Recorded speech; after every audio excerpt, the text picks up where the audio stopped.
Good morning, everyone. My name is Magdalena Campos, and I am the program coordinator for Heart Life Ministries Recovery 180. I am also a certified national peer recovery support specialist. And this morning, I have a beautiful woman here with us. Her name is Rosanna Parejo. I met this wonderful woman this past weekend at our BVL event that we collaborated with BVL, and it was an amazing resource event full with people, possibilities, and hope for people to start their recovery journey. And so I met her, through mutual friends and the family members of the people that have started BVL. So I have her here with us this morning, and she's going to tell us a little bit about her journey, her recovery journey. But I would also like for her to introduce herself and tell a little bit about herself. Welcome, Rosana. Thank you, Maggie. I'm happy to be here. And a little bit about myself. Well, first of all, I'm from Barranquilla, Colombia. I live in Chicago. I would say my last 7 years, I've been working in HR. Now I'm a life coach. I try to give back to the community where I can and in the areas where I can. So I'm also a trauma recovery support group facilitator. I work with women, and I've been working with women for the last 3 years. And they're women that are in different stages of their lives and different stages of recovery as well, from situations like gender based violence in general. So I would say that's part of my experience. And one thing that has been shaping the last few years of my life is the fact that I've been navigating a lot through a journey of a lot of learning, a lot of growth, loss, grieving, um, and like finding and rebuilding myself at the same time. That's awesome. So you talked about recovery, right? Because this is called unfiltered recovery. And we are recovering from many things, right? There's people recovering from substance use disorder, from mental health, from a tornado. Like I always say, we just had some tornadoes. People are recovering.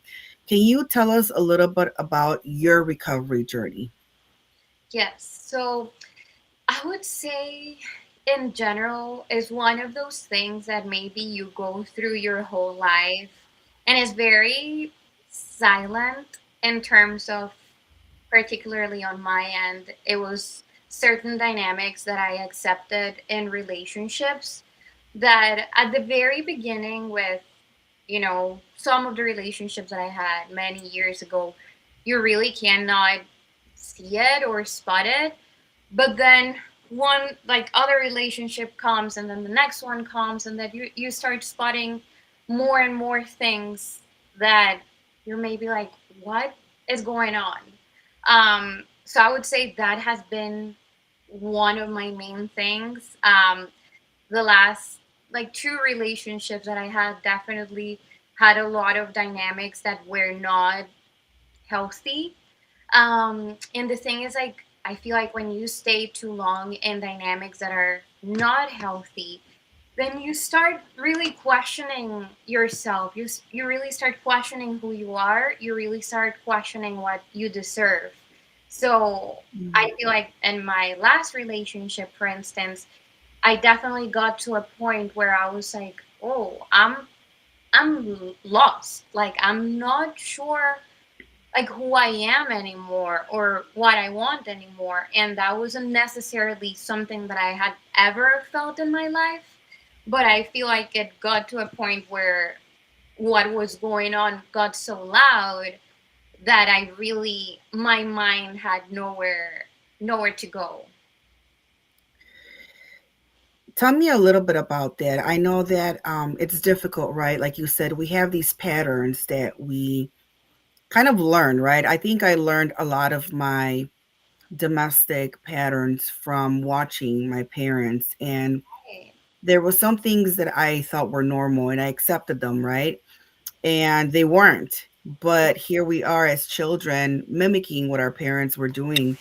And again, our parents did the best with what they had, right? I always say my mom did the best. She was a great mother. She went above and beyond what a mother would do, but they had their own things they had to deal with, right? Their own trauma. So they dealt with it how they thought was the healthiest way. And so the learning these patterns kind of trained us to go into the world and use the same patterns to survive or to live or whatnot. And you mentioned that, which is, it triggered my mind like, wow, yeah, these relationships I had were definitely not healthy. And I didn't know how to put those healthy boundaries, right? How have you learned, or what have you learned about placing those healthy boundaries?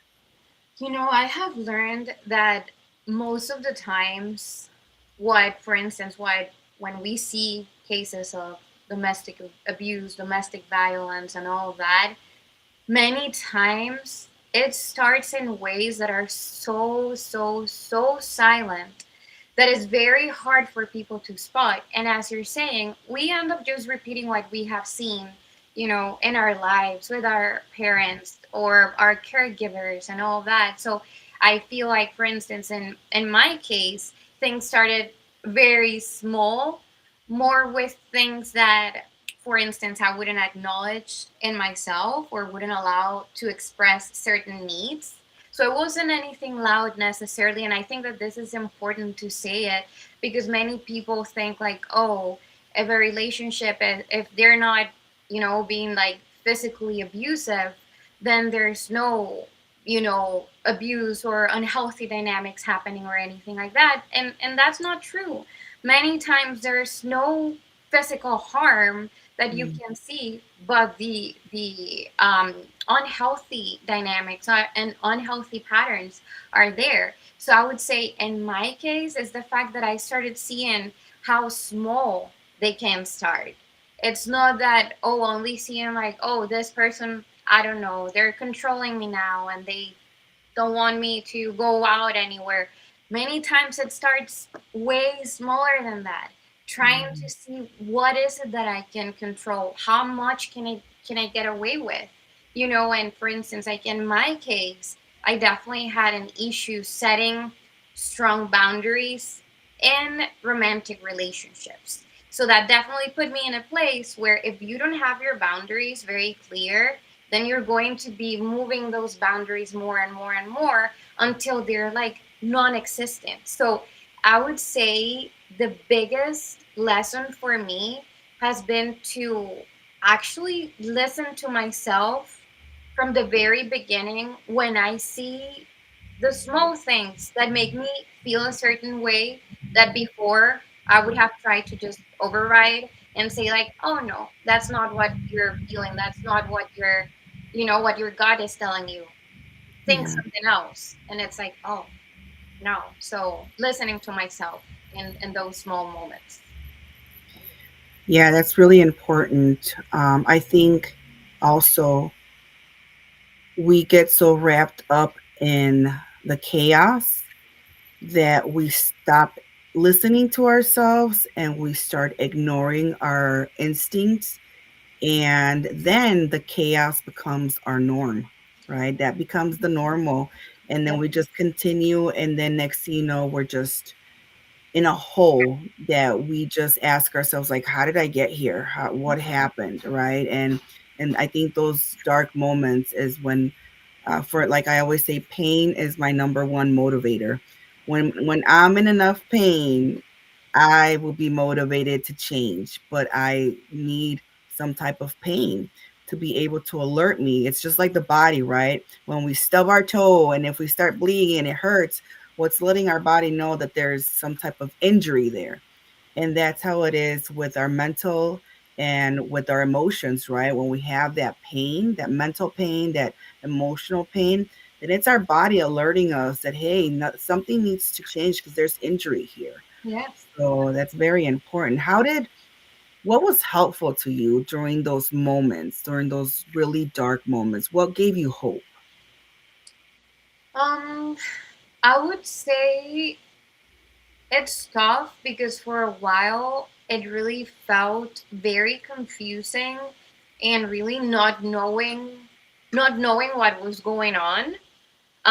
So it took a while for me to be able to one recognize where I was, and then be like, okay, there's something that needs to change here, because as you were saying about pain, I definitely feel like many times we get to a point where we see that pain, we feel it, but then we're like, I actually don't want to go through with it. So let me just do Mhm. something to avoid feeling the pain. And then I go repeat the same pattern that I've been repeating.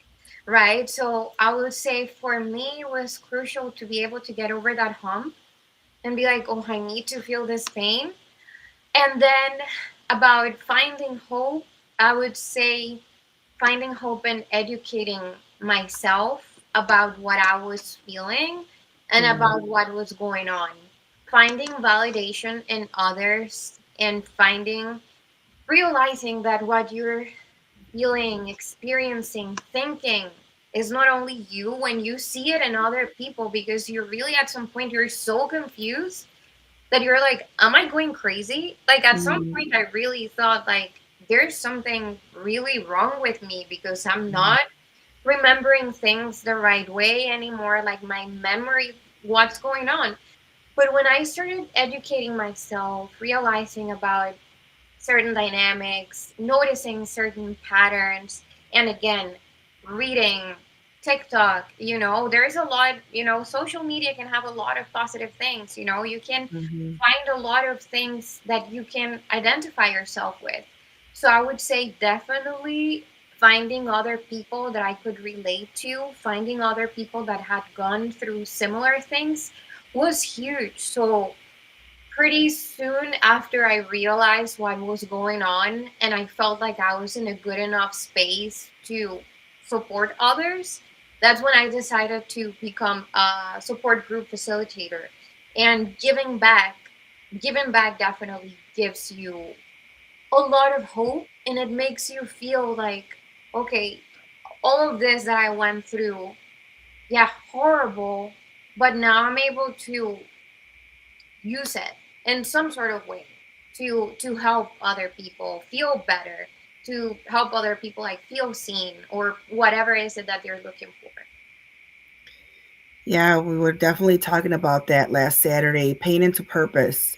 We turned that pain and we turned it into a purpose to be able to help those that are still going through that pain. Yeah, And I think that's why peer recovery is very important. And what you're doing now, right, as a coach, is very important work because, and I reiterate all the time that psychiatrists, psychologists, counselors are great. Like we need them. We need to get to them and really talk about what's going on so we can get the help. There's just something about peer support, somebody who's been there yeah, and could say, let's do this together. That just for me, it was really beneficial to start my recovery journey because I felt like either somebody was looking down at me or they didn't understand me.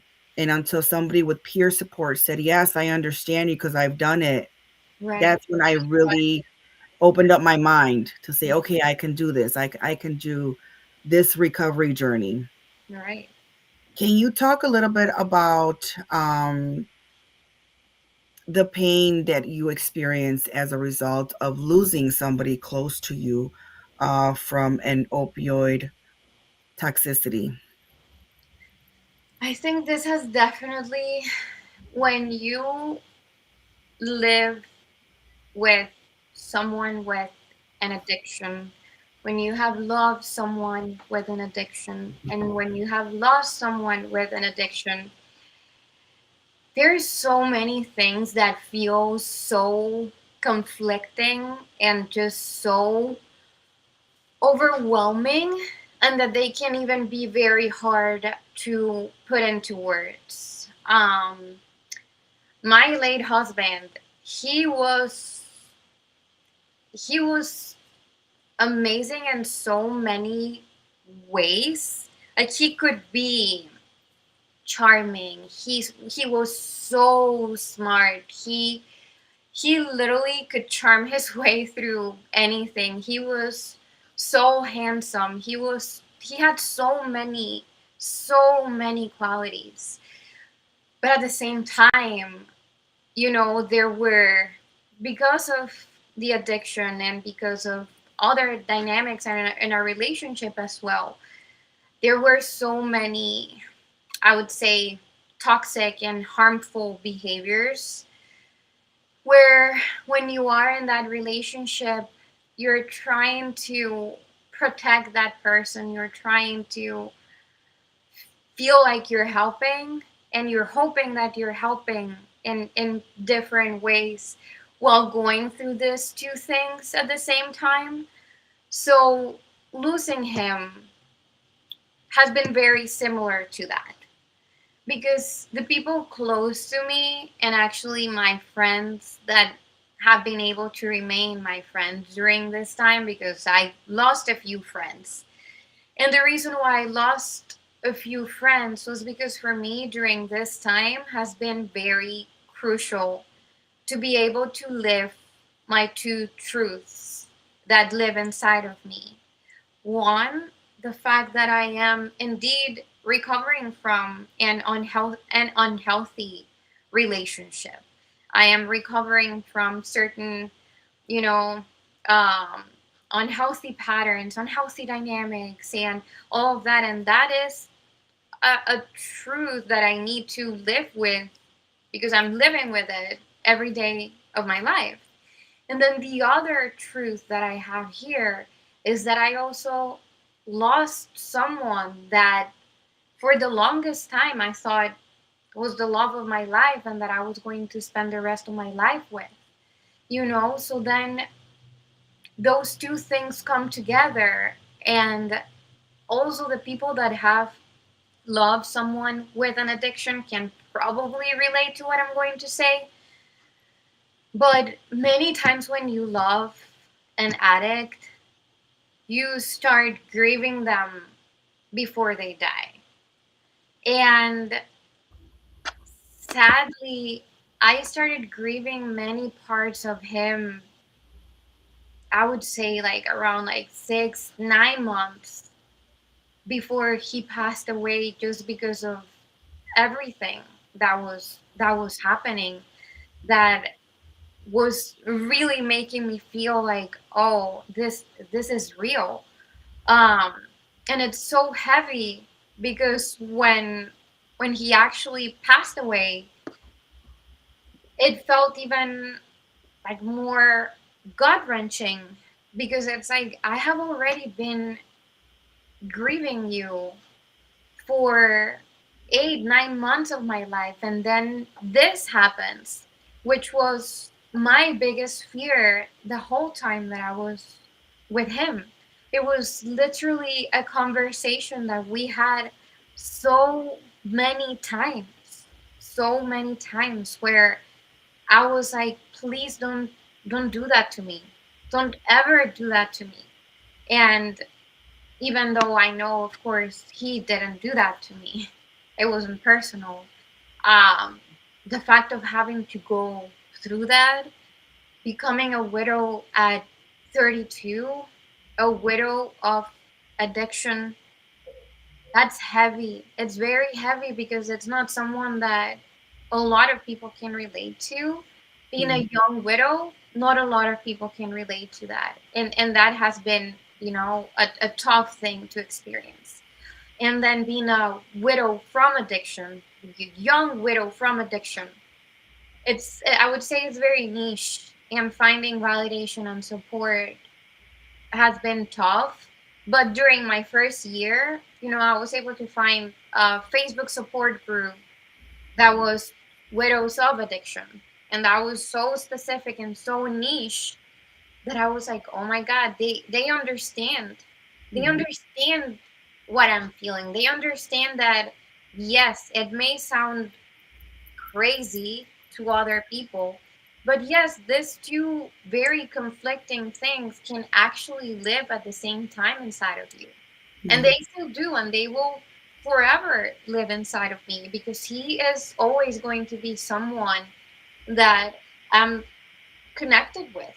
And Mm-hmm. in many ways, he's always going to be someone that I love. He's always going to be someone that at the end of the day, reshape certain things in my life. And he's also going to be someone that, I learned big lessons from, like big life lessons of what not to accept anymore or ever again in relationships, or yeah, in any kind of relationship in general.